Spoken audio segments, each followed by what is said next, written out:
Fuzzy Mud Chapter 19, Wednesday, November 3, 1:10 p.m.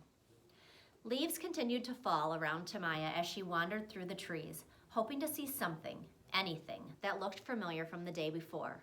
Then, at least, she'd know she was going in the right direction, but nothing stood out to her. Normally, she was very observant. She was good at noticing small details. But yesterday, she had been so scared that she hadn't been able to focus on anything. All her concentration had been devoted to keeping close to Marshall. The only thing she remembered seeing was the fuzzy mud. If she could find that, then maybe Chad would be nearby. She tried to keep track of everything now: tree stumps, twisted branches, rock formations. There was a tree with several planks of wood hammered into it. She made mental notes of everything she saw so that after she found Chad, she'd be able to find her way back. She stopped often.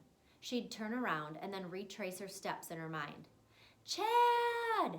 she shouted. She didn't have a very loud or strong voice. Ms. Filbert was constantly trying to get her to project. "You have a lot of good ideas, Tamaya. You need to speak with authority." Whenever it was her turn to read aloud in class, everyone always complained that they couldn't hear.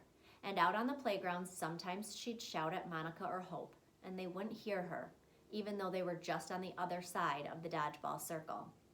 She tried again, this time putting extra oomph behind it. "Chad!" The extra oomph just made her voice crack. She spotted a tree with white bark and just a few dead leaves in its branches. One of the branches seemed to be pointing the way back to school. She fixed it in her memory. A little beyond the tree, she noticed a dark, muddy area. There was a layer of scummy fuzz floating just on top of the mud. She slowly made her way toward it. She didn't think it was the same mud puddle from the day before. She remembered now that had been on the side of a hill. The ground here was fairly level. She hooked her lunch sack onto a branch, then moved close to the mud.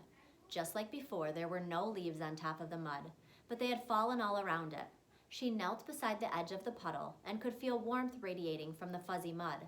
Her skin tingled, but that might just have been the heebie-jeebies playing with her mind. She picked up a leaf about the same size as her hand. Holding it by the stem, she slowly lowered it into the fuzz. When she lifted it back up, the top half was completely gone.